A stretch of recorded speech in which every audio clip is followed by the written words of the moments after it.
Fitch here, your direct sales expert. I am coming to you live from sunny Southern California. Now, we are testing our tech right here, and Facebook's going to go live in a few minutes, but my Periscope peeps, you guys are there. My YouTube fans, you guys are there. Let me know if you guys can see and hear us okay. I'm going to be trying monitoring all the chats. You know, we always go live in at least 3 streams. Today, we're either quad or quint streaming it. I don't know, but you guys know. But I have a link for you. If you guys don't know, we're going to try and drop them into the social media platforms so you guys can actually come to the back room. You might even get a chance to go on screen with Scott yourselves, but we will let you guys can ask questions out here. Stacy says YouTube is live. Thank you, Stacy. And like I said, we have like 3 minutes, and I'm afraid to start the Facebook Live early because we had all the trouble with the tech, so I'm just going to let it go. Oh, yeah, you're right. Periscope is requiring me to hit the live button, so let me go grab that really quick, and let's see. Okay, now Periscope should be going. Stacy, can you check and see that? So my YouTube fans, thank you guys so much for being here. I'm going to drop that link for you right now, and we're going to see if this will work. Okay, so I'm trying. This is Mr. Scott Alexander, and that is a link if you guys want to get into the back end. Hey, Bradley, welcome to the broadcast. We're super excited, Captain Brad. I'm also on Periscope now, so you should be able to see us there if you prefer that stream. So I'm seeing... Can you see me here? Because my stream health says yellow on, and usually it's green. I'm taxing the limits of everything here for sure. Can you see me, Brad? Let me know if you can see me, or if anybody, Stacy, does it look clear on YouTube? Or I don't know what yellow means. Like that means, I think we're on fire, Scott. That's what it means. We're all on fire. And it's a little worried about us.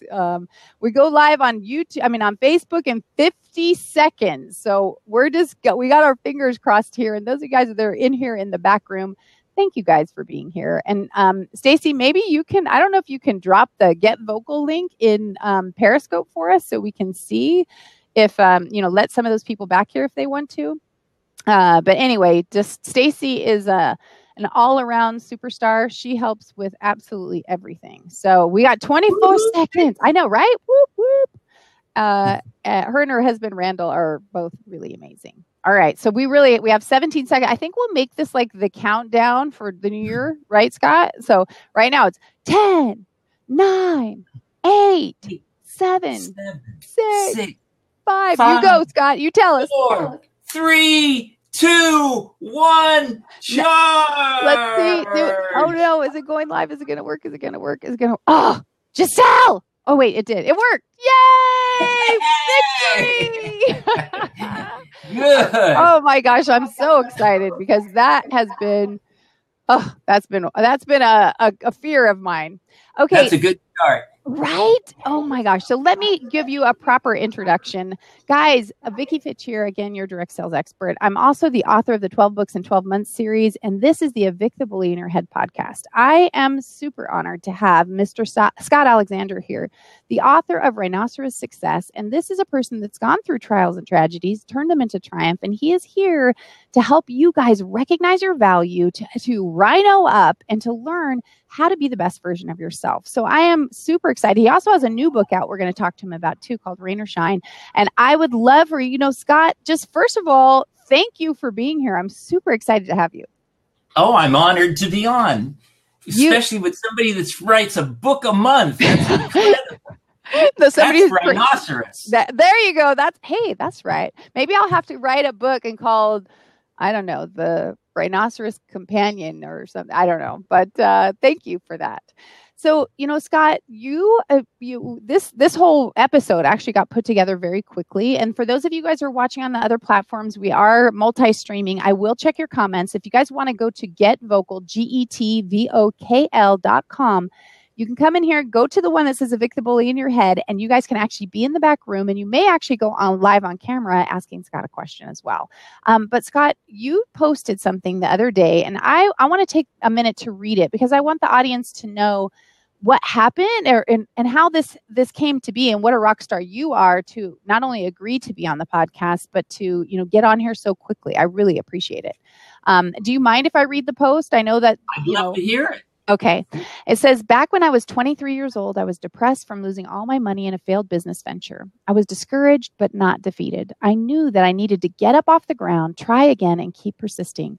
I knew that I needed to have the thick skin and not let past failures keep me wallowing in self-pity. I knew that I needed to take action in a massive way. I knew that I needed to be a rhino.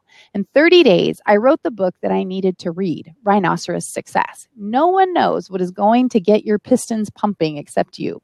Write your own motivational book. You don't have to worry about proper sentences, spelling, or punctuation. Just get it written. Since meeting so many rhinos on Facebook and hearing some of your stories, I'm constantly amazed at what some of you have been through, what you have accomplished, and how you have maintained your positive attitudes despite tremendous hardships. Write down these stories and the lessons and you have learned from them. Record your past feelings of desperation and how you picked yourself up. Put yourself a chapter on where you are heading. Think about all that you have done, the people you have touched, how your faith in God has been tried and tested, the times you cried, the times you laughed, and all that love that you have won and lost. You are the sum total of all the experiences that you've had, good, bad, and disgusting. It's all you. It's all good. Don't let motivational gold go to waste. Remember, the light at the end of the tunnel may be you. I officially declare you a motivational author. Write! Keep charging, and that will provide all the material you need for future books. Never let an adventure go to waste. Can't wait to read your story. Make it amazing. Wow. Right? You're amazed. Like, gosh, that guy was good, right? It was so powerful. Well, it really is true. Everybody should be keeping track of all their stories because that's all success is getting through all these stories. And the more stories you accumulate, the closer you get to success. I'm of the belief that success is difficult. You know, you always hear these motivational people say, well, success is easy if you think it's easy. If you think it's easy, it's going to be easy.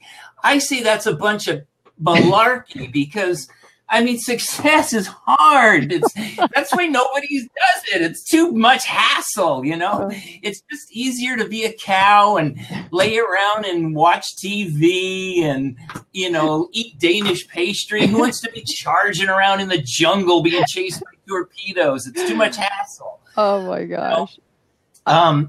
But if you have that desire to get out there and to make things happen and to chase your dreams, you know, that's the first thing that happens is you get torpedoes being shot at you. And that's why we have a damn the torpedo spirit. And you have to excuse the language there. For the more genteel people, we say, dang the torpedoes. Yeah. Really true. We all have these torpedoes being shot at us every day. And that's the setbacks, the obstacles, the roadblocks, everything that's always going wrong.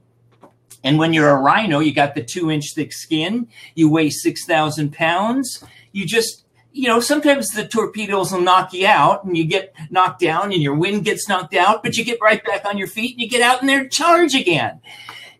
Versus the cows. Now, the cows are the people that sit in the pasture. They want to be taken care of.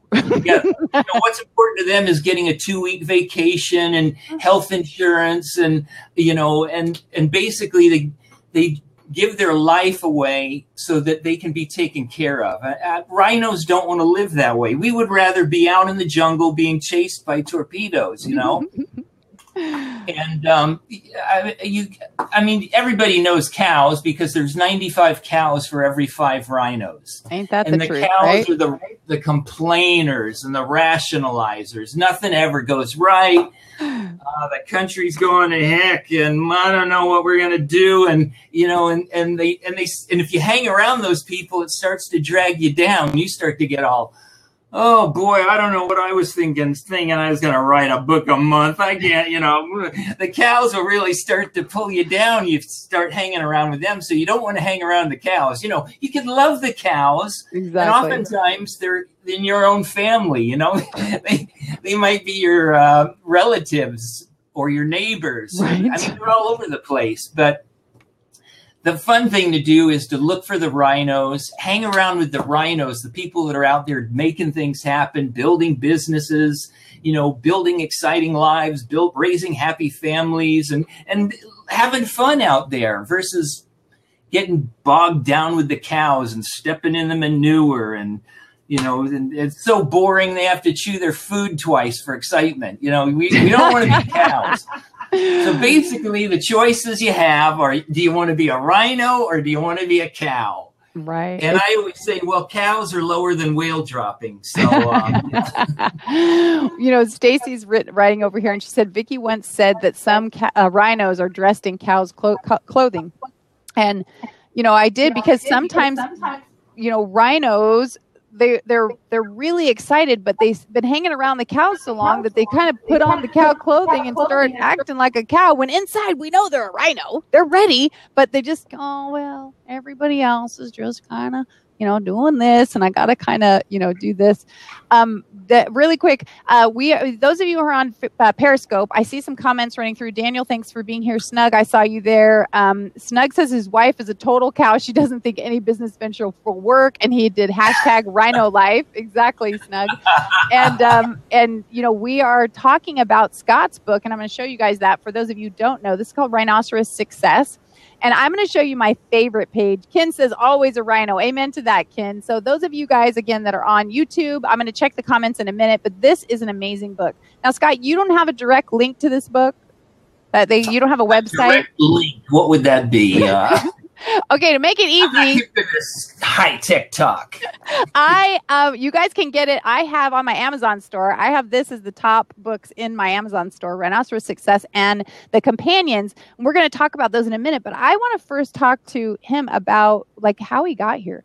What was going on with the depression and the discouragement? How did you lose the money, Scott? What happened to put you in that place? And I'm going to read the comments and get ready while you're sharing. If you don't mind sharing that with us, what happened, so we can be inspired by it.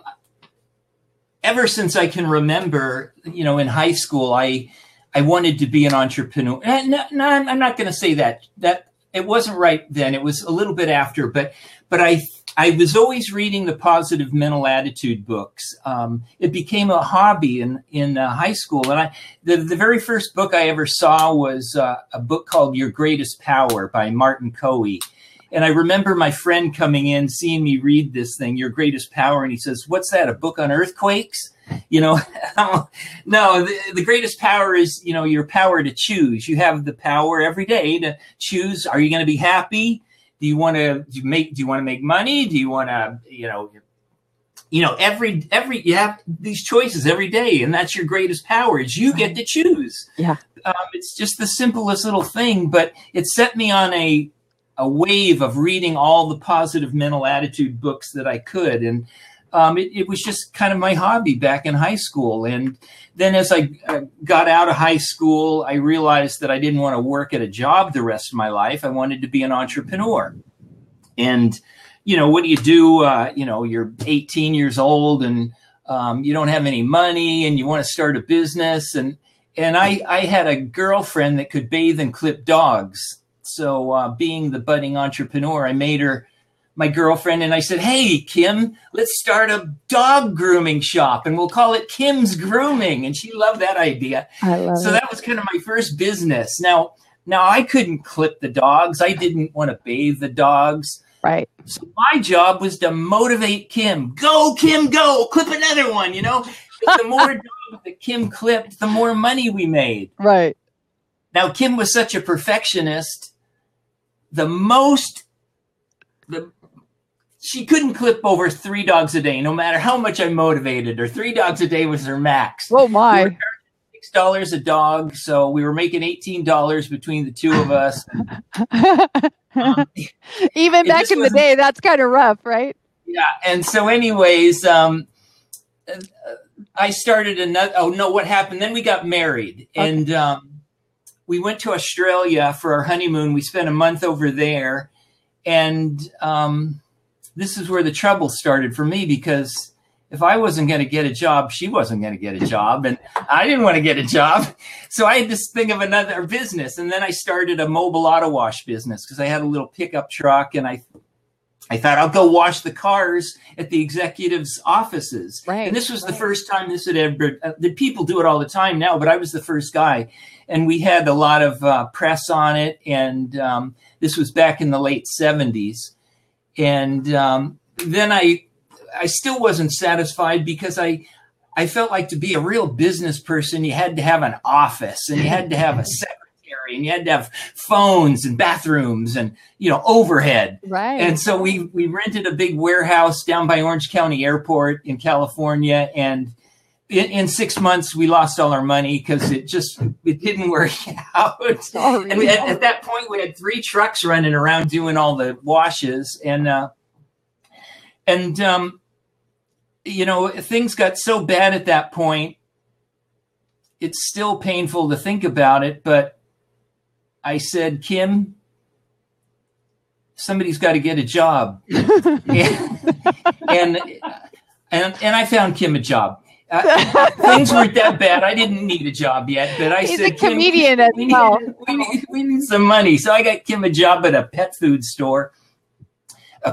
And we were so broke that for lunch, she would just eat the peanuts and things out of the pet food because we just didn't have any money for lunch or anything. We were so broke. And yet here I was 18 or 19 around then. And I was dressing for success. I had read all the positive mental attitude books. I wasn't putting knives in toasters.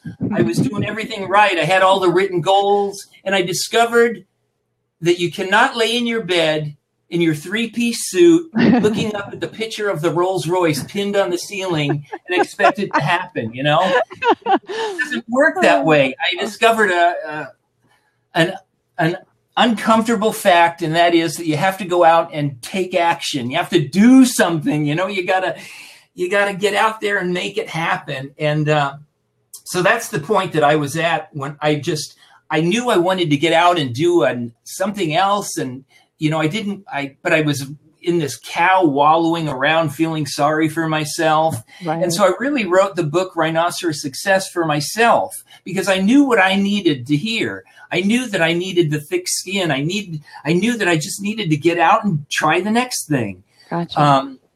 I needed to weigh 6,000 pounds, have that mass of a rhinoceros behind me and get out and make something happen. Right.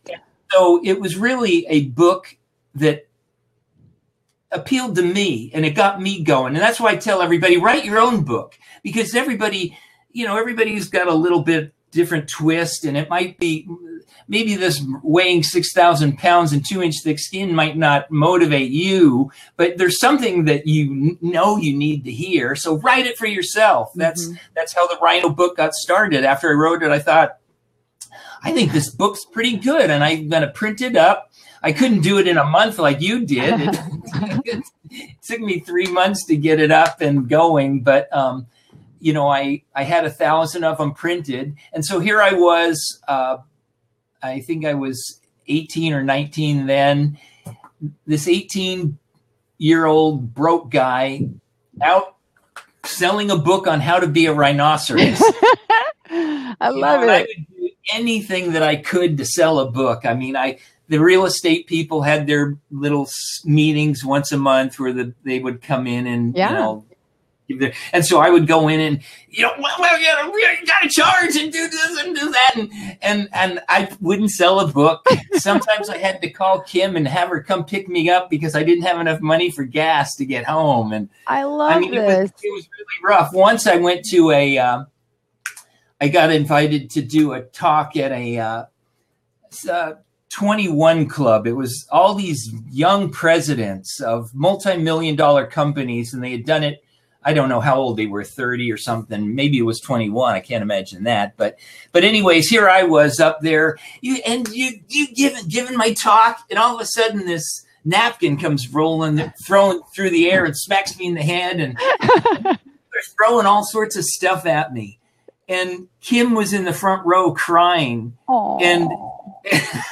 And I just kept going, and nothing fazed me back then. I mean, I look back at what I did in those first couple years to get the book rolling, and I'm really amazed that I did it, because the stuff you have to go through when you start a new business, you know. Sure. But it shows you that unless you have that total desire that's in your body and going through your chest and through your brain, it's got to be an all-consuming thing. That's why I see these people, like putting their vision boards together, you know, and they're going through magazines and cutting out pictures of stuff. And I'm all, oh, that's really not going to do it. You know, I mean, if you have to be prodded into wondering what you want, you know, it's not going to happen. You have to know. It's got to be a desire so big that you don't need to write it down. It's going through your brain all the time, you know, and when hoops come out that you have to jump, you jump through them and you just keep going, you know. So that's really, I think, the key to success is having that desire of something that just drives you. Right. You know, then being a rhino comes in. Then you get to exercise your audacity, because again, like you say, and I love your big, hairy, audacious goal thing, because you know, that's audacity is the willingness to go out and do things that the cows are not willing to do. Right. And it's because success is hard. People don't, I don't want to go call them, or I don't want to go talk to them. People don't like rejection. They don't like failing. There's a good show on TV tonight. I'm going to sit and watch that instead. The draw, right? Duds, you know? You know, success is really a hard business. And so first of all, you got to be super motivated, and you got to have that incredible desire. Then you got to have this thick skin, and then you got to have the weighing the 6,000 pounds and getting out and charging. Yeah. Now let me ask you a question, Vicki. All right. Now you are obviously a rhinoceros. I like to think so. I was watching your podcast the other day, and I'm thinking, man, holy mackerel, she's got a lot of energy. She's like going a mile a minute. And it's very true. I have an abundance of energy for sure. And just to come out with a book a month, I mean, that's a crazy goal. So and what you're doing now with your podcast, I mean, you've obviously been very successful, and you're a very successful person. Were you always a rhino, or did you become a rhino? Were you born a rhino? I seriously came out for sure with a horn on my nose. There's no doubt about it. I would love for you to read the book. I'll be happy to send you a copy, but I started my first business when I was 12. And, so I bought my first house when I was 19, so So, I mean, I came out definitely as a rhino, and it's funny, that we're talking about this, because that's one of the reasons I wrote like Evict the Bully in Your Head, the book that comes out this week, is because, first of all, it's why I wrote the series. We're not taught to dream as a kid. We're not taught, what do you want to do? And then go after what you want to do. We take these tests and these things, and they say, oh, well, you're suited for this or that. And then those things are so uninspiring, like, oh, yeah, you want me to be like you would like me to wash dogs? I don't think so, but I will cheer you on. Right. And so we have to learn to be inspired. And I mean, we don't have to learn to be inspired. We have to learn to embrace what inspires us and move forward, because that's what I think keeps a rhino moving, and not a rhino getting tucked into a cow's clothing. Right. Where they're like, they want to go, and people are going, oh, you can't do that. When I was buying my house, they're like, don't do that. It's too much pressure. Don't do that. And it's like, I was like, oh, maybe I shouldn't, and then when I quit my job 6 months later to start my own company, and my family was like, are you out of your mind? And so I started this thing where I said, you know what? Don't tell me I can't do it till I've already done it. Then feel free to let me know, because the cows were sucking the life out of me, and I am a rhino, and I needed to just move, and I just had to that's a very interesting point that I don't go into a lot, because it doesn't help the marketing of my books. What's that? I don't really believe that cows can become rhinos. Yeah, I don't either. But I think rhinos think, can pretend to be cows because they're trying to conform. I don't know. I'd argue that with you too. But everybody that's listening, think about this. Think about when you were a kid, like 12, you were already doing stuff. Right.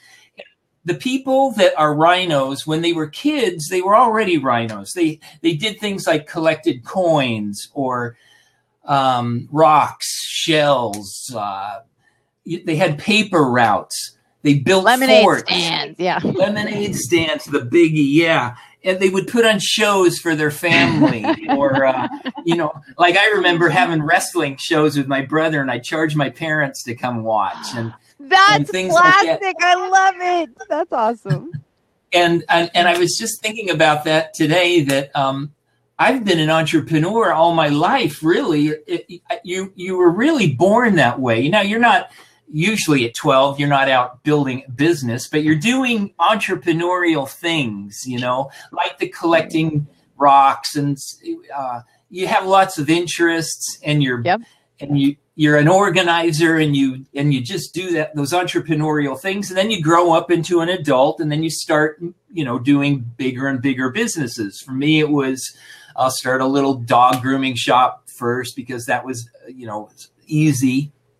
And right. But people are born rhinos, I believe, and people are born cows. And like a lot of times, companies will say, "Oh, Scott, I got so many cows working for me. I need you to come in and turn them around. I think you could do it." And I'm all, "Yeah, I don't think I can do it. And I don't think I want to do it." I mean, that's the worst thing for me. I got out of it totally. I don't want to, I only go to talks for people that have total rhinos. I don't want to be speaking to anybody that's a cow and trying to convince them to get out and follow your dream, If your dream is to lay on the couch and just rot away and decay as a cow, then follow your dream, man. Be a happy cow. It's better to be a happy cow than a sad rhino.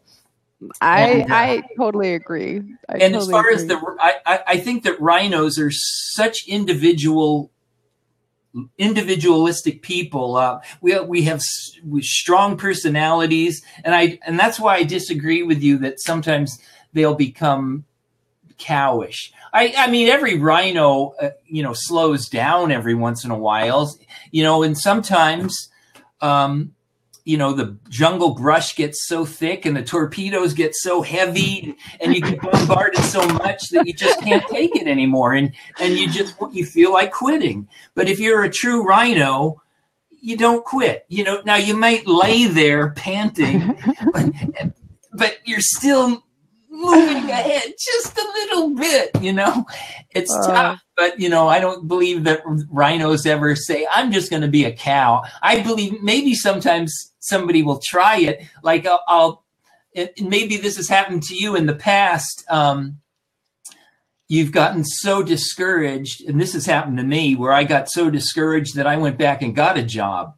Because it was so hard being an entrepreneur. I wasn't making any money, and you got to eat somehow. Eating is helpful. So I have gotten jobs in the past, and then as soon as things, as I got my wits about me again, I would quit and get back out in the jungle. Got your mojo back. Yeah, exactly. I think every rhino goes through those times, and that's when I say you have to, sometimes you just got to, instead of keep charging, you got to just keep plodding. Sometimes it's like going through quicksand, and everybody goes through that, and that's the time to hang around with your rhino friends, because if you hang around with a cow, then they'll put you down under. They'll just pull you right down into the pasture with them, and you'll be laying in the manure going, "It was horrible." Well, I would love to, I have some questions to ask you, but I would love to explore that if you're okay, because I think that rhinos can have discussions. We can agree to disagree, or really, because one of the quotes in the book, which I really enjoy, is that, or maybe I don't even know. I've written so many books, right? I don't even know what book has what quote in it. Who wrote the book? No, I know I wrote it, but I don't know which book. Is it in book 4 or 5 or 12 or I don't even know. But there's a quote in there that says, that friendship, or it's really kind of adulting, right? People will listen until they understand, not until they agree. Rhinos don't always agree with other people, but we can accept other people's perspective. And so I always say, my opinion can change. I'm very solid in who I am, but new information, that's what I crave, because that's what keeps me, motivated and keeps me moving. It keeps me a rhino. It keeps me charging forward of saying, yeah, there, because, the reason I asked this is because we really do. And I promise you guys, there's a lot of comments and a lot of information people are saying to you, Scott, on the different platforms. I'm going to tell you in 1 second. But, there was a time in my life, in my ex-husband, I married an alcoholic drug addict. This was not I was young and I married an alcoholic drug addict that, long story short, charged up all my credit cards, drained my bank account and left. And, and this is because I bought the house before I met him. So it was my house. There were my credit cards. And so it became all my debt. He married a rhino. He was being smart. Oh, yeah. He married a rhino and he was not a rhino. And so after that, because as a rhino, but I was still a young rhino. I mean, I was 19, I was 20 years old. And now I became a statistic, honestly, this is how my brain thought, right? Like I'm a statistic and he left me. Like I thought it was a pretty good package. And now this guy I was trying to care for, he left. I was so discouraged. I was so depressed. I mean, I didn't tell anyone. I tried to hold it all together, right? I didn't tell my family, my staff, and my office. They would watch me walk into my office, shut the door, and just sit there and cry all day. I mean, it was not a pretty sight, right?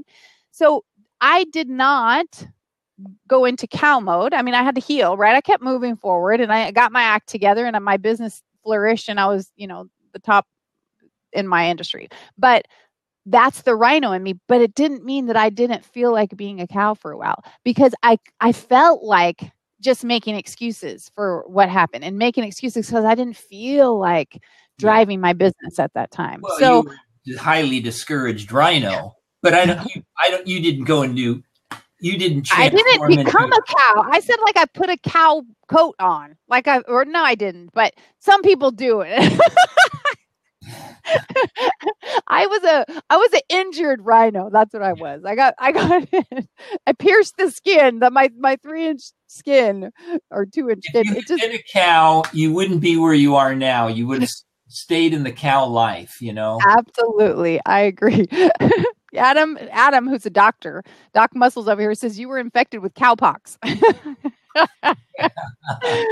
And there's Michael said, found you. Thanks for sending the link. You're welcome, Michael. There's people on the other platforms. There's a lot of people talking to you saying they're super excited. They got to put a face to a voice and a voice to the book, and they're really excited. So some of you guys that are in the chat over there, feel free to put your questions there. At the end of the broadcast, we are going to allow some of you to come in and ask Scott some questions personally. And I can't see these questions because I won't touch my computer screen. I'm afraid of losing Vicki here.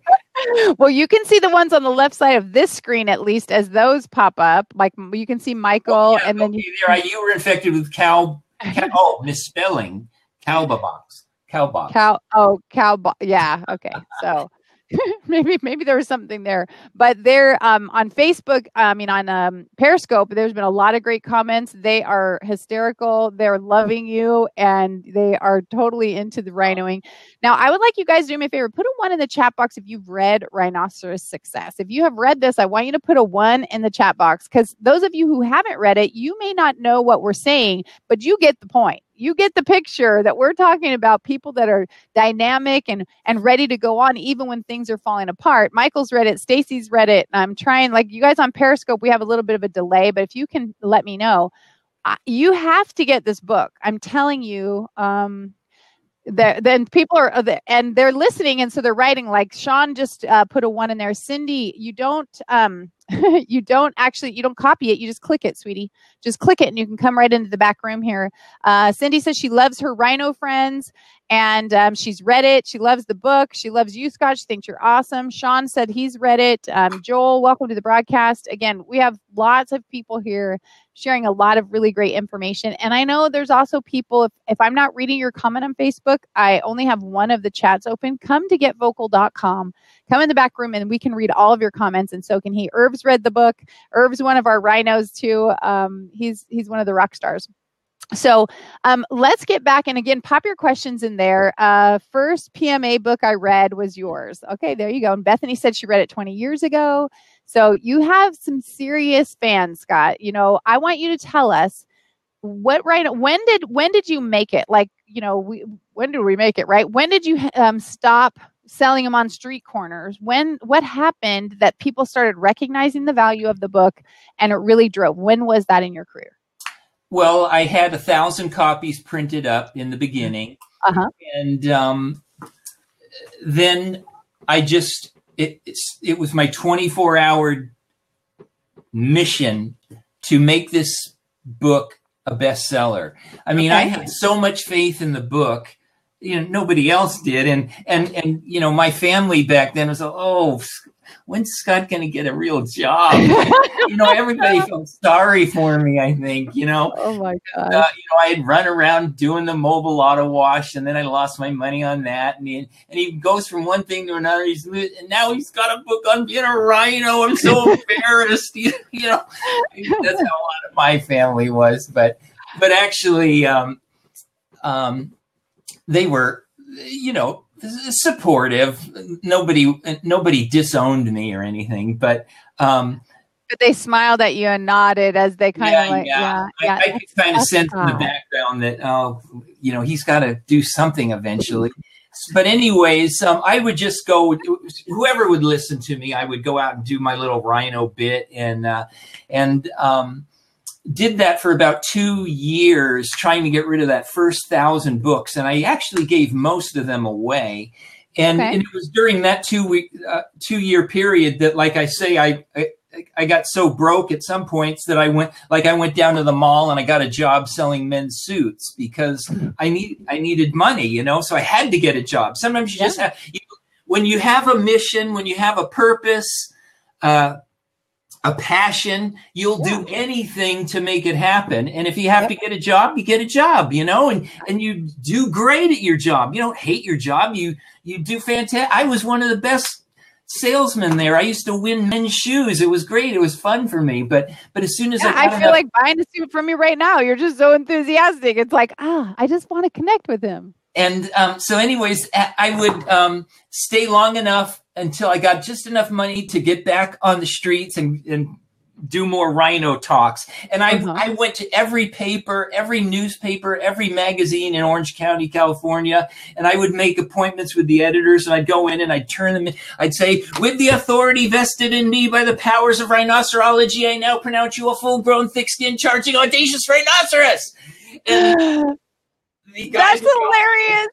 Who let this guy in the building? You know, but they would write articles. I think I was in every newspaper and magazine in Orange County in the early 80s. But that didn't help sell books. Everybody kind of had read about it, but I still wasn't selling books. And then one day, I got a phone call from somebody that ordered like 64 books. And it turns out that a big guy in Amway, his name was Jim and Nancy Dornan. They were Crown ambassadors in Amway. And somebody had given them the Rhinoceros Success book. And they were traveling around the United States speaking and were mentioning it everywhere they went. And all of a sudden, orders started coming in. See, here I had been concentrating on insurance people, real estate people, you know, whoever I could think of might need motivating. When it was the motivated people that enjoyed the book. The people that couldn't sell a house, they didn't want to read the book, you know. The cows don't want to read. So I had sold maybe 1,000 books in the first year. The next year, I sold 200,000 books. Oh, is that all? Is that all?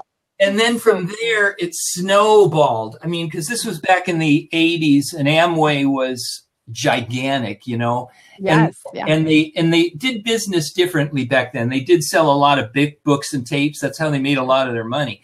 So all of a sudden, we went from living in Kim's parents' a room we rented from him, and I had my little stack of books in the corner. Now we bought it was a big 5-level house on a hill, and we had the books come in on pallets, and the trucks would come and pick them up with pallets and ship them out because we were selling so many books. And then I wrote the Advanced Rhinocerology and then Rhinocerotic Relativity, and those all caught on in Amway.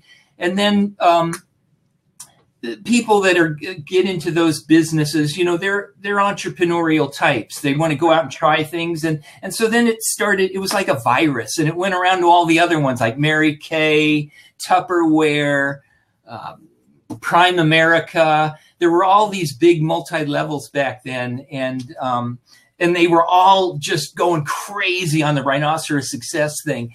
And then we came out with a catalog, and, you know, I don't know when we sold our first million, but it came up pretty quick, and I've sold like 4 million now.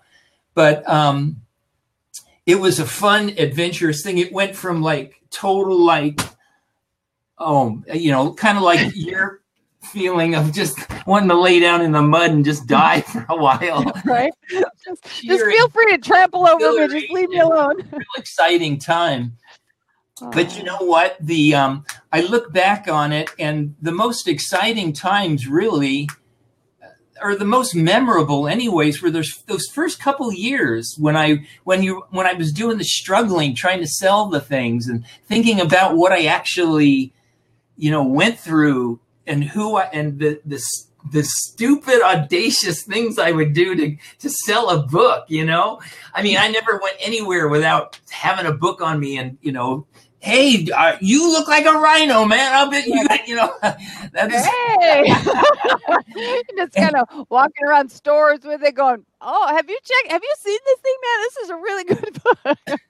So, yeah, it was a real exciting time, but it was those first couple years that were the real memorable times, and it's like I use the example of being a mountain climber. You know, mountain climbers, they got to spend all this money on all these hooks and ropes and special clothing, and then they got to spend all this money to be flown to a giant mountain in some other continent, and then they got to hire Sherpas, and they got to, oh, what a hassle, right? Just to climb this bloody mountain, you know? But you can imagine what it must be like for these guys, you know, they spent weeks, you know, finally they're at like mid-mountain, and they're sleeping in a little tent, and it's cold and icy, and they can barely breathe, and they're passing dead bodies on the mountain, you know. And then they climb a few more weeks, and then all of a sudden they're at the top. And you can imagine just the exhilaration, what it must be like for those guys to be at the top of this giant mountain. But then I think, you know, why didn't they just take a helicopter, and the helicopter could have hovered on the top of the mountain. They could have slid down a rope, planted their flag, had a little lunch. You know, they'd see the same view. It would be great. And then they could go back up into the warm helicopter. Why don't mountain climbers do that? Because they're mountain climbers, right? Yeah. It's the same thing as having a business. You know, we could get jobs and make good money. We could become CEOs and become presidents of companies, but it wouldn't be the same for us. We have to start our own thing. We got to be our own boss, and you know, that's our climbing our mountain. And it's hard sometimes. Sometimes it's not as hard, but it's always rewarding, and you know, and it's an adventure. You know, that's the thing. That's the other thing I always say. You got to have this attitude, because if you don't, you won't make it. And the attitude to have is that it's an adventure. That's a good one. Yeah. An adventure is really, you know, if you think about what an adventure is when things go wrong. You know, that's when adventure really starts. That's when we're calling it an adventure, and right. But it just has a better feel to it, doesn't it? I mean, let's go on an adventure. That sounds like fun. Right. Yeah. So when you're out there building your business and you're having these adventures, you know, you just got to keep that attitude that, this is what we do as entrepreneurs. We go out and have these radical adventures, and every time something radically bad happens to you, or, you know, you get knocked down by a torpedo, you think, whew, that's going to be a good chapter in my next book. That's exactly what I specifically say, because one of the books in this thing is called Profit in the Pain. So I take all of that, you know, I tell people we got to take that energy and we got to put it somewhere. And so that, you know, looking at situations with a perspective of that there's value here, whether it's monetary value, emotional value, just teaching us to grow and be a stronger person. And so we can actually help someone else through a crisis or a situation. Because the truth is, as you know, God's very clear about the fact that, you know, you got to go through some trials in order to, you know, in order to have the dross removed, right? We actually have to go through some things to become the best version of ourselves. And you have, you know, delivered this amazing message, right? And so Marsha's saying this is so inspiring. And Joel says U-Haul and adventure and moving.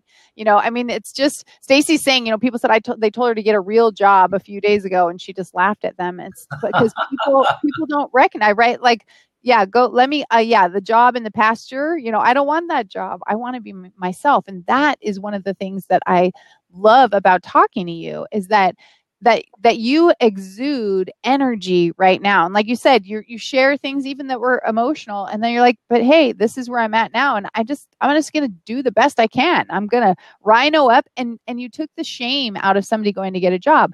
It's not giving up if you go and you're pivoting for a period of time to make your dream come true, right? And that's what I think you were saying, Scott. That's not giving up. I'm going to rhino in a different direction while I'm still going where I want to be. You know what? It's like we all have a switch inside of us. Right. There's the rhino side and the cow side.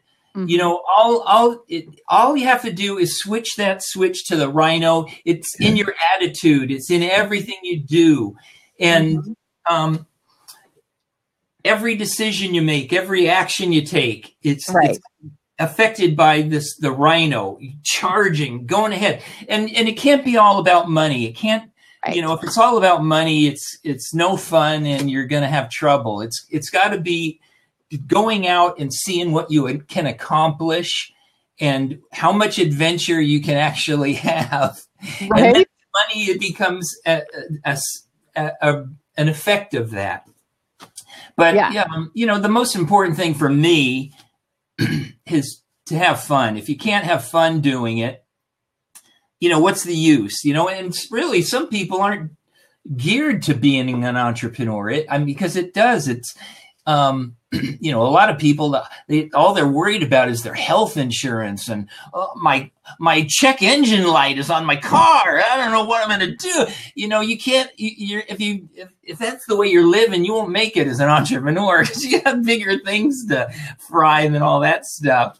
You know, it's so true. Another good analogy, one of the jobs that I had when I was really broke is I got a job selling landscape. In fact, this is the guy that gave me the inspiration for the rhino. He owned this landscape company. This guy was just a big kid kind of guy. He dressed like a slob. Not that I dress like a slob. And he had horrible language. He didn't fit the epitome of what is a successful person is supposed to be. You know, I had grown up reading How to Dress for Success and setting positive goals and all this stuff. And here now I'm working for a guy that swears like a sailor, and what a bad influence he was. But this guy was totally successful, and he was having the most fun. And I would see all these problems he had, just all sorts of problems, but they reminded me of like when you're running and the gnats can't keep up with you. But the minute you stop, the gnats come back, and those are the problems.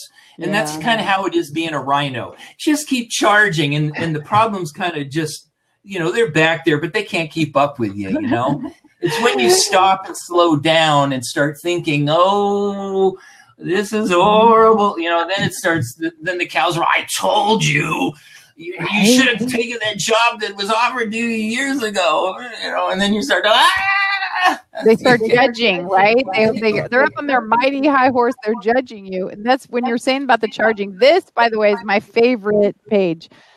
Pages 20 and 21. I'm going to kind of put it up, see if I can get it up to the screen. And I'll read it to you guys. Scott can actually probably read it to you because he knows exactly what that says. It's just so awesome. Do you want to read it to him? You want me to?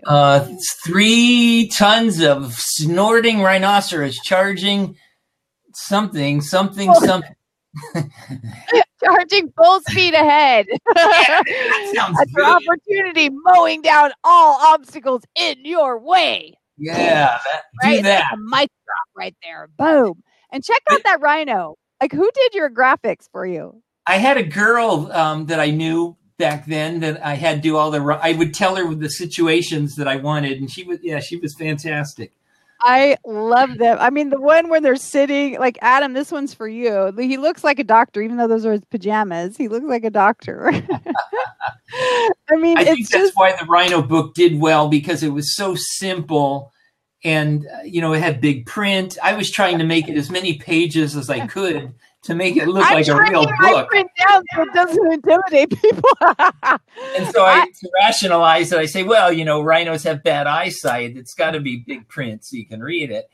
But it's a very simple book, and I hear that all the time, that people say it's the very first motivational book. Actually, a lot of people, it's the very first book they've even ever read. I'm all, whoa, I don't advertise that fact. But it is very simple to read. It was written simply so I could understand it. And it's, back then, because I was reading all the, even a book like Think and Grow Rich, right. They get a little bit in depth, and, you got to really be into the motivation and want to even keep reading the things. And some books just get so complicated with all the scientific stuff that it's all, forget it. There's a good show on TV right now. Right. It's like you're reading, then you're like, I lost interest. This book you can literally read in one sitting if you want to. But the reason that you break it up is because you're processing it. Like, just the little pieces. It's written so brilliantly.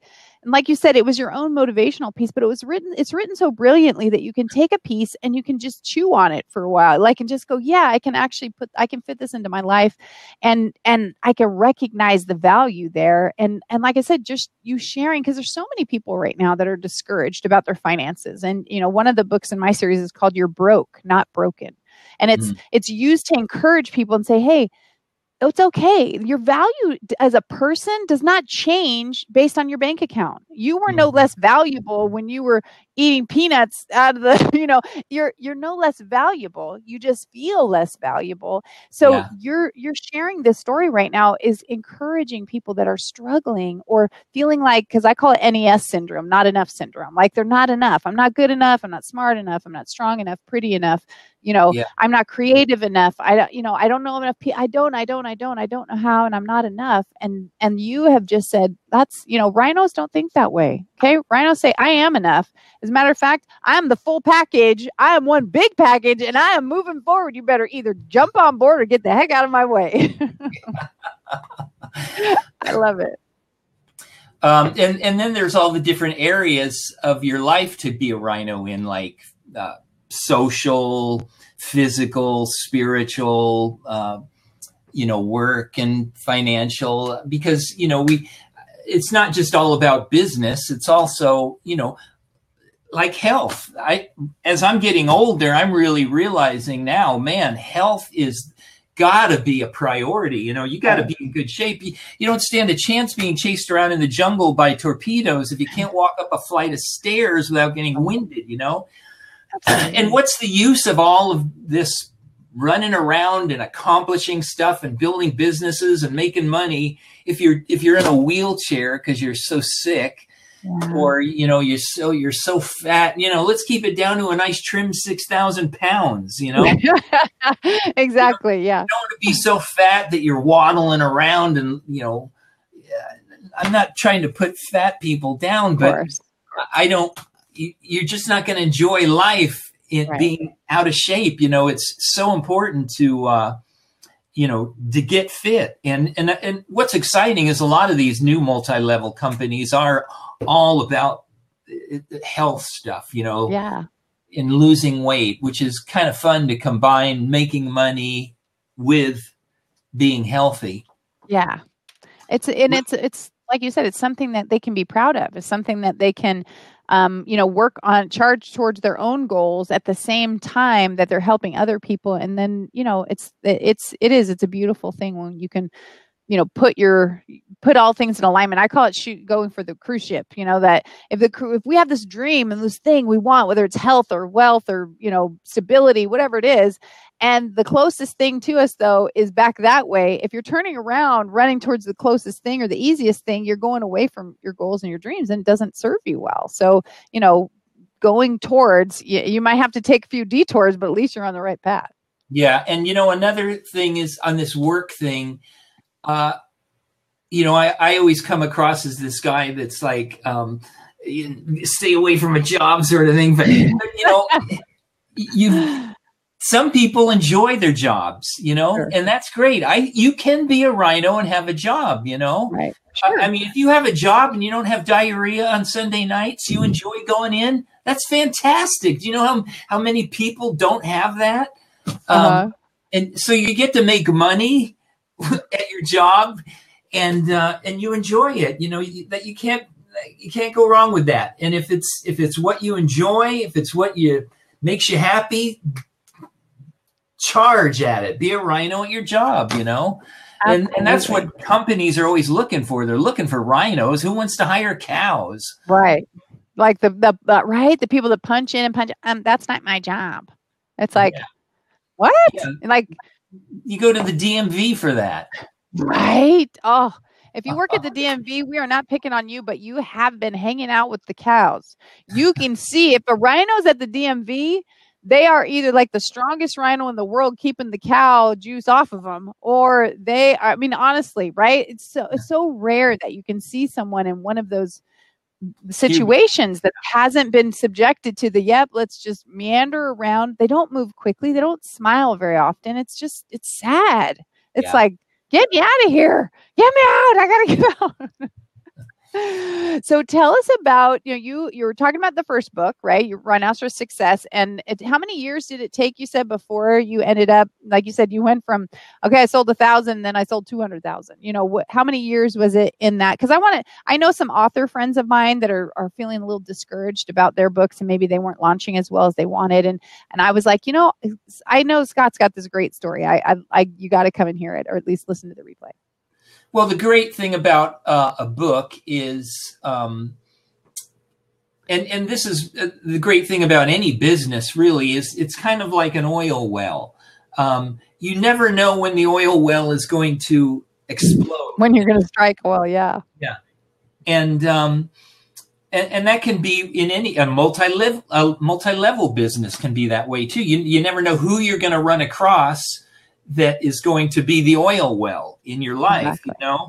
And that's what you should be doing, is looking for the oil wells. Don't be looking for cows, you'll just drive yourself crazy. But it's the same way with the book. It's potential that can happen. You could be invited to be on Oprah's show and all of a sudden sell millions overnight, or you could struggle for years and years and only sell 50 copies, and most of them were to friends, and but you just never know. And there's always that hope, but you might need to do other things too while you're doing it. I love your idea of doing a book a month, because that's like all this ammunition going out there. It's certainly a lot of content. Well, and the cool part is that I intertwined all 12 books with a place called Fitchapelago, because my last name's Fitch, and I know you don't really maybe know that much about my content, but they're all even though they're all completely independent, they're all tied together. So we've got it's like it's a sequel. They want to see what's going on next. They don't have to, but they're like, wait, what? Huh? What's a Fitch slap? What's this? Where did that come from? And, and then they start and we have our own lingo. Ask these guys. We have, like I said, it's called the Fitctionary that's in the back, and just talking about doing a bubble bump and how, we keep people in tune and keep the right people with us. So you took the first book and then you launched off into some other books that were companion books and stuff to it. Tell me what inspired that, and where, how you felt like that went, or what was the catalyst? Well, once the book started selling in the hundreds of thousands, everybody's all, Scott, are you going to write another one now? Yeah, I'm going to. And so I wrote Advanced Rhinocerology, and the books became progressively more Christian oriented. Okay. I'm a Christian, and so they became more kind of more real to me. And they also reflected what was going on in my life at that time. Sure. Back when I was 18, when I wrote Rhinoceros Success, I'd say I was a Christian, but I didn't really know what a Christian was. Right. I mean, if somebody said, who's Jesus and who do you pray to, God or Jesus? I'd be all, I don't know. They kind of all run together, don't they? I never really understood that. And so when I had a dream one night, that Jesus was your safari guide. And I thought, oh man, that's going to make a good chapter in my next book, Meet Your Safari Guide, Jesus. Now, I didn't really even know who Jesus was. He just came to me in a dream. So I went to the pastor of a church and I said, hey, I want to write, I'm writing a book, but I want to title it Meet Your Safari Guide, Jesus Christ. Is that sound right? How does this work? And he told me, well, Scott, you'll sell a lot more books if you say just God is your safari guide rather than Jesus, which looking back now, I think, what kind of pastor was this guy, telling me to kind of water it down a little bit. Water it down. But anyways, that started a searching process for me. I wanted to know who God was. And, so I started going to church and I learned, how it all works. And so I became a Christian. And you can see that's reflected in the second book, because I had the chapter Meet Your Safari Guide. Well, then a couple more years went by and then I wrote Rhinocerotic Relativity. And by that time I had, gone to church more. And then you can see it's reflected in that, because I was all, you better meet your safari guide. Looking back on it now, I was a little bit. It was like getting it. It's like, okay, this is what you need to do. How Christians get when they first become Christians. They're very kind of judgmental, and and you got and I admit I was kind of like that a little bit. I think it's just something every Christian goes through. It's growth, right? I mean, it's that. I call it that because one of my books is called The Christianpreneur, and I call that the Christianpreneur seesaw. We're either really meek and mild and we're afraid to talk about it, or we're judgmental and looking down at people going, and we have to try and get that stable base. For example, like I used to think people that got divorced were, I don't know what, they're evil people, when I was Christian. And, but then after I got a divorce, it's like you softened up on that philosophy. And then divorce years later. So, after you go through enough of this stuff, guys, hey, people are boneheads. We're all boneheads. That's why Jesus came to save boneheads. Right? Amen, brother. Amen. We're all dirty, rotten sinners. Our job is not to judge people and say who's better and who's the better Christian. Our job is just get along as good as you can, and do the best job you can. And don't worry about what other people are doing. And don't be, trying to give them the guilt trip or, that sort of thing. Right. That's an example of, how I've changed over the years. But, I feel like God used the books because I started out in this very worldly sort of phase. Just I believed in God, but I really believed in money. Okay. And I really believed in wanting to make money and being rich. That was really my goal. And I wanted to have lots of businesses and, you know, and all that stuff. Well, you know, over the years, I don't really care about money much anymore. Well, probably because I got some money. Yeah, but it does tend to release the stress a little when you have some. It's like, yeah, I don't care so much about it. Yeah, but even that, you know, you have ups and downs, and you realize the money really isn't the key to happiness. The key to happiness is just be happy. And, you know, money just kind of soothes things and makes things more fun. Like I like motorcycles. I like to buy motorcycles, and, you know, I have a little bit of happiness every time I buy a motorcycle, but, you know, my ultimate joy and happiness is just, it's that choosing. I follow God. I love God. I've chosen to be a happy person. You know, it's like, have you ever gone into one of those yogurt stores where you can put anything you want on your yogurt? You know, attitudes are like that. You know, you make yourself however delicious you want to be, however delectable you want to be, you know, decide all these things in advance. Like, okay, if somebody cuts you off in a car, are you going to be the type, yeah, you buddy, yeah, dang it, and you follow them and you know, hang right on their bumper? Are you going to be that sort of person, or are you going to say, no worries, mate? Right. No worries. I can hear your Aussie, you know, time that they're coming out. No worries, mate. Yeah, I love that. No worries, mate. I used to live in Australia as a kid, and I still say that. I think it's a fantastic Australian thing. I absolutely love it. But, you know, it's like you get to, you're the yogurt. You get to put whatever you want on yourself. You can make your personality however you want to be. Do you want to be an outgoing person? Well, decide to be outgoing. And, you know, it might be a little awkward at first, but all you have to do is just start going out and doing it. Nobody knows, oh, geez, they're doing an experiment, or they think they're yogurt and they're putting outgoingness on themselves. So you get to decide who you want to be, and just customize yourself to make yourself the happiest you can be. And that's all the stuff that I've done. Is I've decided, okay, I'm not going to do talks for the DMV, and I only do talks for people that I know. And that I, you know, people say, Scott, can you send me a video on one of your talks? I'm all, okay, these people are not right. They're not going to get a video. I'm sorry. It's like when you ask me, can you send me a link? And I'm all, no, there's no links. Just, you know, let's just go on and do this thing. Let's not make a big production out of it all. You know, if somebody has to have me send them a video of me doing a talk, forget it. You know, I want to go where you don't already know rhinos. Yeah. You don't already know you want me. I'm not your guy.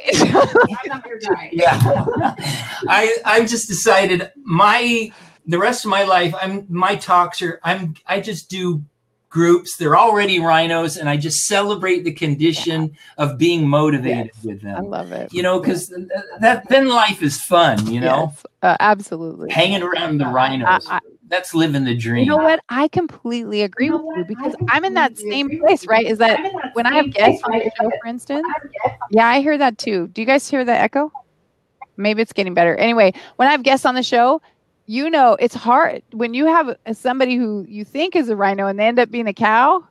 Is a lot. The show's a lot of work, right? You know, you're constantly trying to draw something out of them. I could just sit here and fall asleep, and you would entertain this audience hands down, because they're inspired by you. And as a matter of fact, Stacy from Bible News Radio would love to have you on her show as a guest.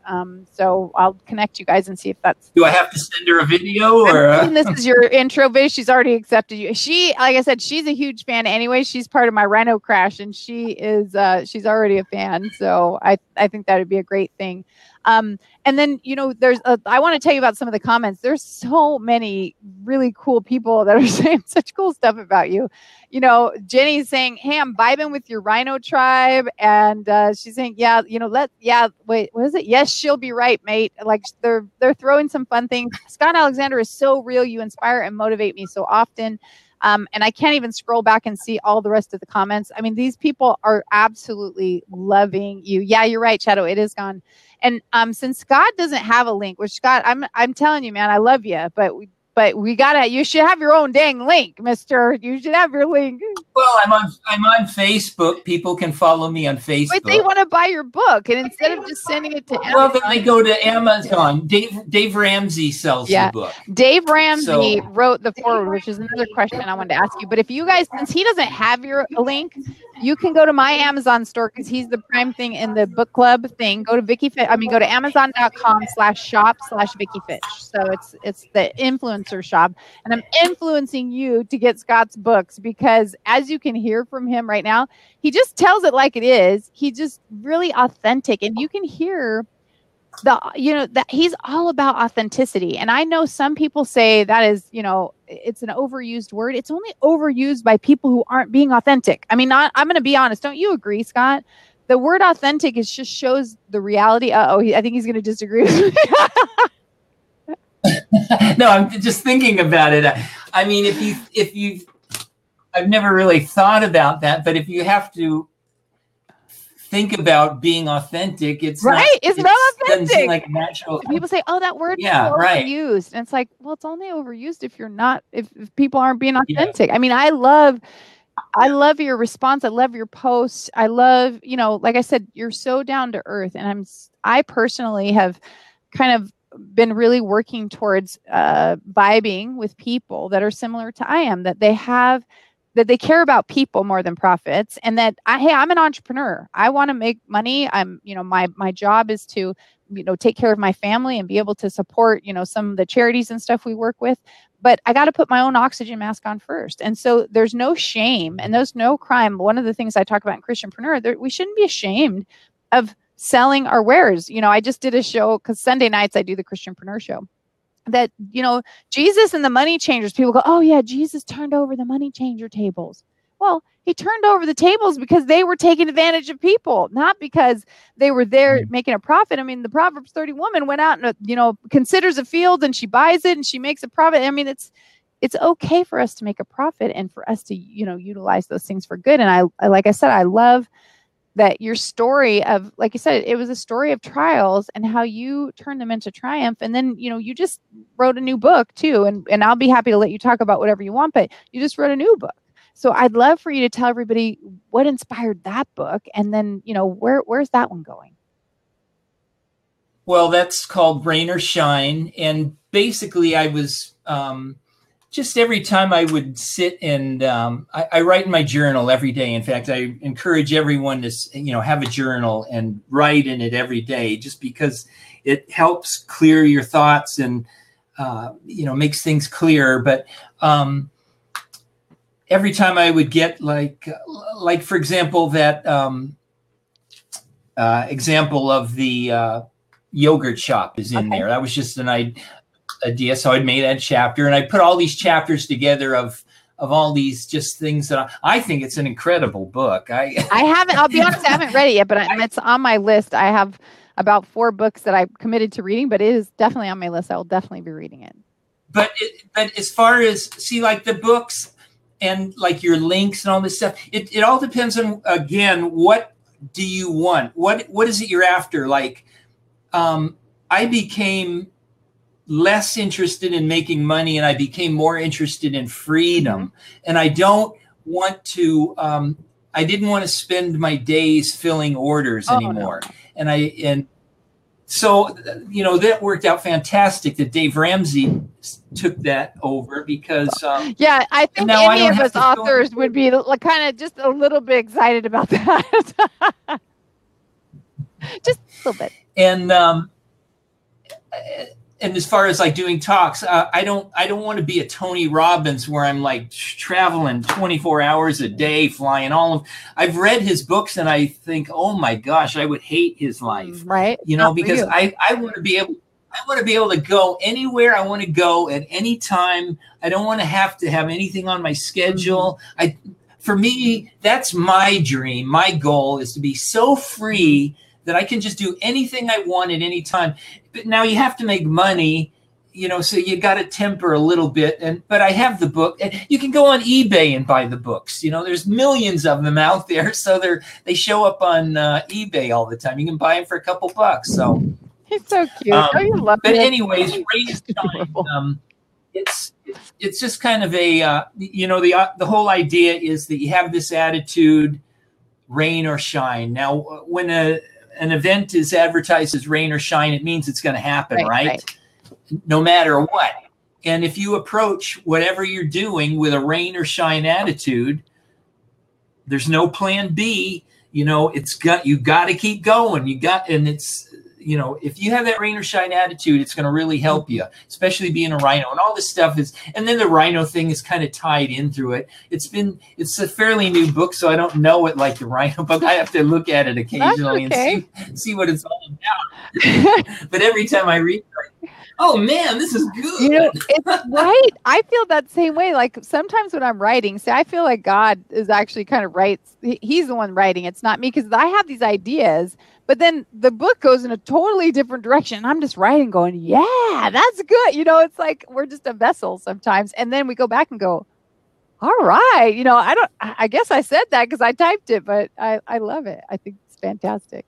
Well, it's good when it motivates you, Exactly. Because if it doesn't motivate you, it's probably not going to motivate anybody else.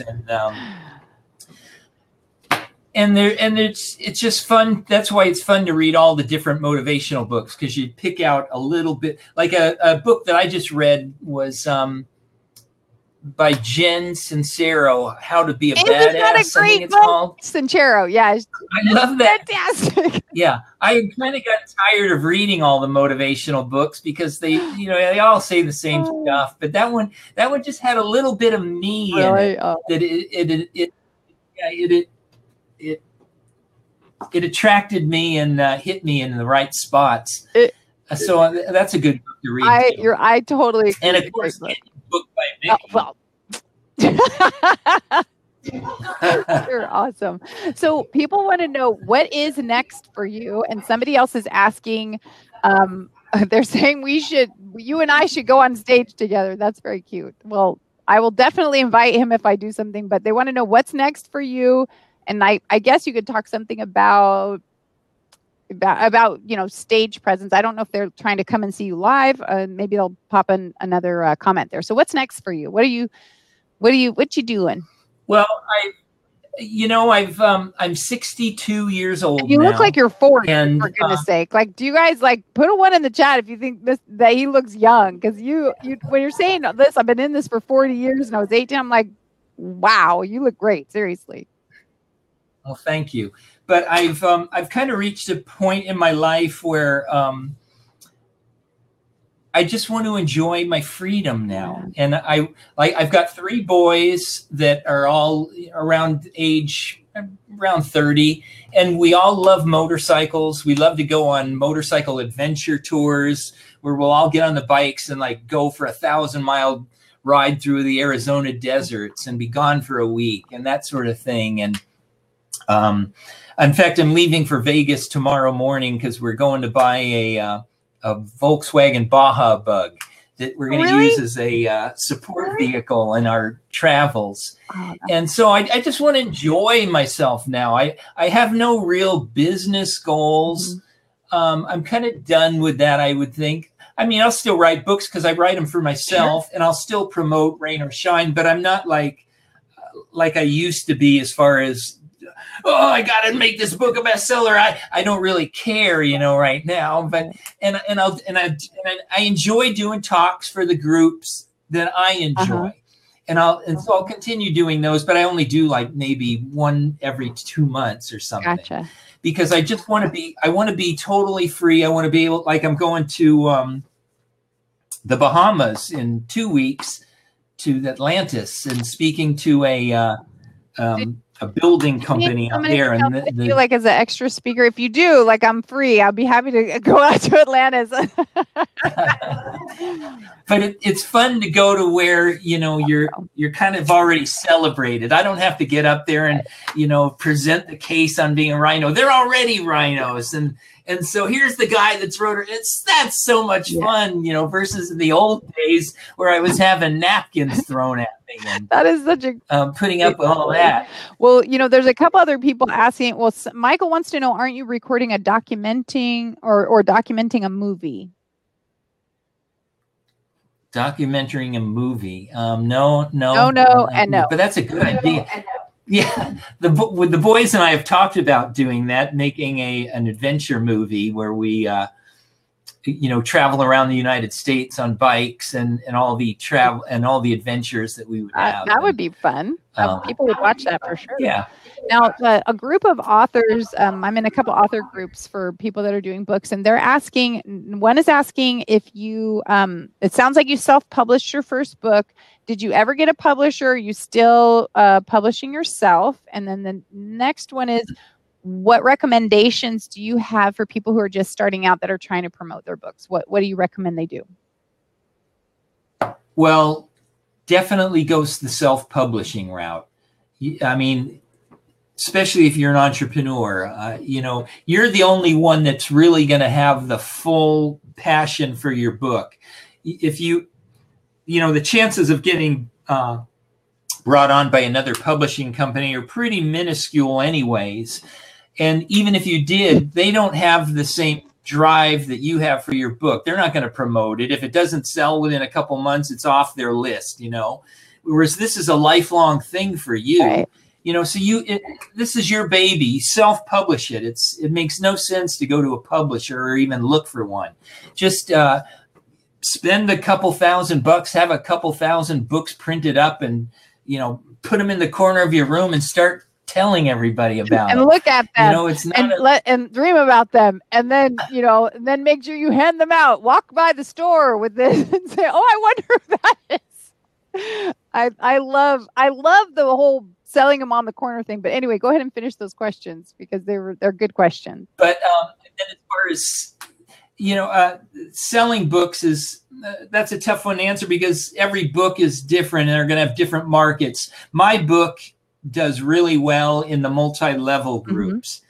Mm-hmm. You know, these people are all, a lot of them have jobs and they're starting a multi-level business to get out of their jobs, right. or you know, they're trying to make extra money, and now they're stepping into this entrepreneurial field for the first time, maybe, and they're discovering they need to be a rhino. You got to have thick skin to do that. You got to, you have to be very audacious and take chances and get out there every day. And it seems like you're never going to get anywhere. And, you know, and oftentimes you don't, you know, and it just takes, it's hard, you know, and that's why you got to be a rhino. And so those multi-level groups are kind of my little niche. I found that for me, I kind of write for them because that entrepreneurial mindset has always been the way that I was kind of brought up, and have identified myself as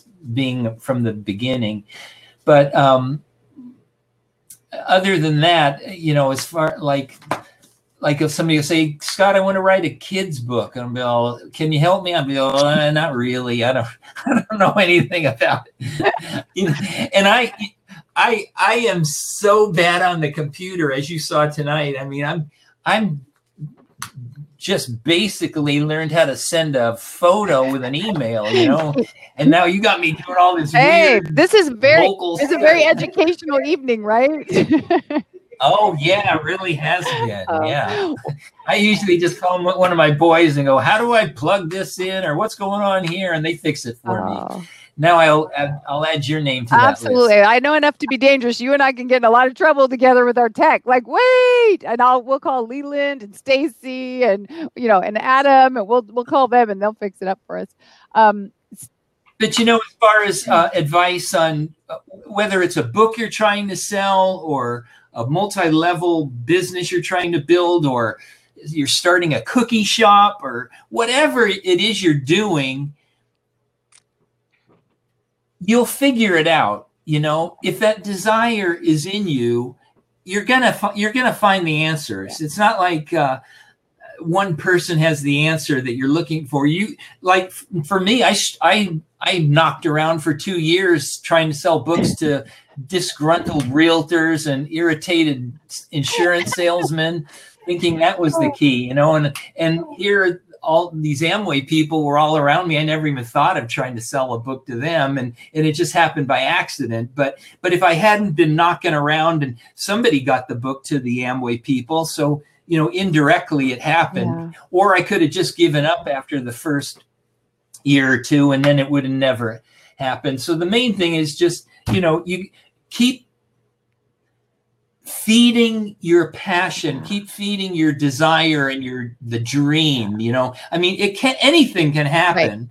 Right. No matter what you imagine, you can make the most incredible things happen, but you're just going to have to keep at it, and you're going to figure it out, because that's what the desire does for you. When you have a big enough desire, you're going to find the answer. You'll jump through the hoops. You'll get up in the morning early. You'll go to bed late at night. You'll do research. Whatever you have to do, if you have the desire and you want to make it happen, you're going to make it happen. Just keep charging, have the thick skin, know that you're going to get torpedoed, because the torpedoes are all around every day, and just, it's an adventure, you know, it's going to happen. Absolutely.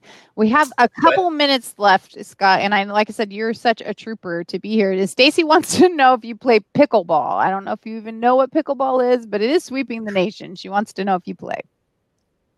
I've heard of pickleball, but I've never played it. Okay, so there you go, Stacy. He has not played it yet. I'm just being authentic. Michael says, my printer will die after printing 10 books. Who prints them? Oh no, he doesn't mean your home printer, sweetie. He means that you're right. You had a printer do it. You didn't print them at home, because you can't bind them. You didn't print them at home, right? Right.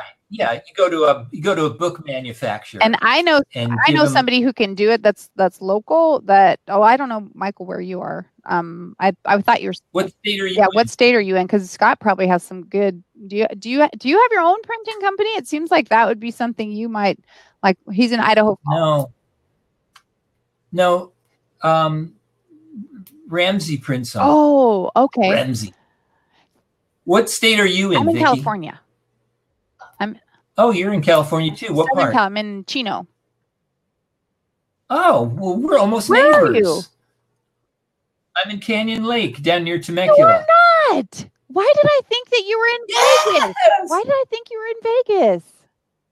Well, my boys live in Vegas, so I'm out there all the time. We have to have coffee. I'm back and forth between the two places. Oh, Chino. You're well, there's a lot of traffic on that 91 But freeway, you're a rhino, and you totally bust through it, man.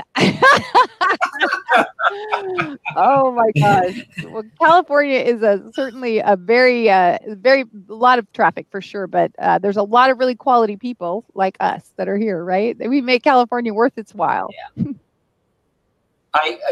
That's another thing is I live for warmth. Yeah. I gotta have sunshine. Right. I will never live anywhere where it snows or is cold and rainy. That's kind of, that's my passion in life, to be in the sunshine. Right. It's like I'll visit the snow. I like to go skiing once in a while, but I ain't staying there. And when my feet are frozen, I am miserable. I do not like that at all. What's your big goal now, Vicki? Oh, where are you heading? Well, of course, starting with the 12 books, 12 months. But my real passion, the whole thing is, I've decided the other day do you know Dennis Yu? My friend Dennis Yu is amazing. He's a Facebook ad specialist, and he's just amazing. But he wrote this post the other day, and I got so inspired by it that I literally, and I'm a really scheduled person. You probably kind of figured that out about me. Like, I'm a super organized, scheduled person. And he wrote this thing. I scrapped my entire day to write an ode to Dennis Yu, a little poem about what he said. And so I'm embracing the fact that I'm an inspirationist. I use writing as a catalyst and speaking and podcasts, but I love to inspire and motivate people. And my big passion right now is helping kids, doing the book that comes out this Saturday, Evict the Bully in Your Head. There's a part in it, it's called the You Are Enough campaign, because people, aren't suffering from NES, not enough syndrome, but you know what I'm talking about, that most people are. And especially children they're conditioned, which I call it a bully birth, right? With the day that they actually believe the crap that people say about them. Kind of like the little kid toddling around, falling over all the time. They say, oh, you're so clumsy. You're so clumsy. You're so clumsy. And then all of a sudden there's this one day that they believe it. And now they have a bully birth. Oh, I'm just clumsy. I'm not able to do those things. And to inspire these kids to recognize they are enough just the way they are. That when they want to grow and be something else, it's because they want to grow. And, because it's part of life, not because somebody says they're not good enough or smart enough or strong enough. And you live in California. Mm-hmm. There is a huge epidemic of suicides around here. And I want those kids to recognize their value and internally and start, I call them the headspace heroes. They need to engage the headspace heroes instead of the bullies, the ones of confidence and courage and kindness and empathy instead of fear, doubt, it just, anyway, so I get very excited. I'm interviewing you, and now I'm talking about this passionate part of myself. But I love inspiring people, and that's why when I find somebody that's got a book that delivers a message of value and recognizing your internal value and not letting other people suck the life out of you, I was super excited that Sandy had connected us originally, and I was really appreciative of the fact that you said, yeah, it's about coming on the podcast and sharing your wisdom and your warmth and your excitement with everybody. I mean, honestly, it's like I couldn't have had a better guest that was, that was about, evicting the bully. You didn't even let the bully hang out. Most people let a bully. And one of my followers says, my bully's charging me rent now. I had to put that in the book because it was so great. But you never even let them take up residence. You just kept ignoring them. And, I'm sure you had bad days, but I just really admire you and respect you. And you should see the comments that are flying through about who you are, and people are inspired. They're getting your book. I got to get this book. I got to, go do this. And, so you're a stellar human being for delivering. Oh. Yeah, really, you're delivering a message. And like I said, you're holding true to your authenticity while still just being the best you can. You're not full of yourself. You're just, again, I just totally appreciate that. And, appreciate your time. I wonder what else that you have to say to everybody. Like, is there anything that you can say to encourage them, or, direction that you want to give? And well, I guess it would just, be that thing that I just said, that you can do anything in your life you want. You can make it any way you want. Just start, it's, people like writing books. People always say, Scott, I want to write a book. And what should I do? Well, write the book first, How many pages have you got? Wants to know what printer and what kind of type font I'm all. Have you written the book yet? No. Well, get going, just start doing something. Yeah. It doesn't matter what it is. Just start taking action and have fun. And I love you. How's that? There you go. He loves you guys. It's so awesome. Well, guys, I am so excited. We are going to stay around a couple more minutes if somebody wants to pop in and ask him a question. I think I went a little bit over with our time to give that. So he might have time for a question or two. But those of you who are watching, we are going to be ending the broadcast. If you guys want to come to getvocal.com, we'll have a few more minutes of the, after information here. But I'm going to ask you guys, I would love for you to come to the virtual book launch of Evict the Bully in Your Head on Saturday, January 12th at 12 p.m. I'd really appreciate that. If you guys want to learn a little bit more about it. And oh yeah, I'm giving away, I forgot, I was going to do a giveaway for you guys. Oh shoot. I usually have a hashtag and stuff that are going.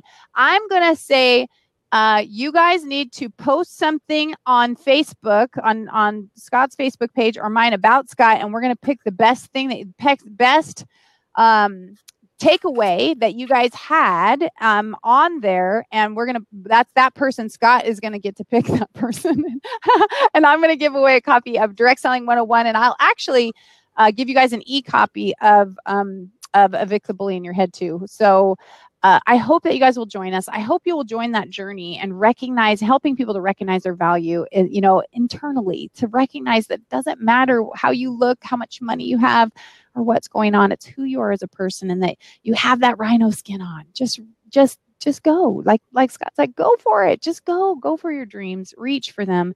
And I hope I get to see you guys. Oh, sorry. I started getting all I'm talking too much. See, we roll with it here. So for those of you guys on the podcast, that was an exciting little adventure there. So you guys can, if you are watching this live, you guys can download the podcast as well on iTunes, Stitcher, Blog Talk Radio. You'll also be able to see it on YouTube, Facebook Live, Periscope, and that'll stay there for a while. And where else were we at? I forgot. Anyway, we're all over the place. Go to connect with Scott on Facebook. He doesn't have a website, but he is, like I said, he's one of the kindest, most humble human beings. And I have so thoroughly enjoyed today. I appreciate you guys. And if you're not part of the Fitch 5000, please go to VickiFitch.com/5K. Join us. And like I can use some cheering on. You guys can help me rhino up when I have bad days. And, you can come on. I need some extra rhinos in my life. So Scott, I have had a thoroughly exciting time. I so appreciate you being here, and we will look forward to maybe having you on another time if you're interested. And like I said, after I learn what I wrote in Rain or Shine, we'll talk about that. I'll read it for you and give you a virtual. There you go. Again, you are fantastic, guys. Stay here if you guys want to ask him some questions. We'll just be here for a couple more minutes. And again, thank you guys for being here. We appreciate each and every one of you. And I want to remind you, like I always do, to dream it, believe it, and achieve it. Ciao. Go shot. Come on, Scott. Scott, do one of these. Ciao. Can you do that for me? All right. Woo! You're awesome. Okay, we end it.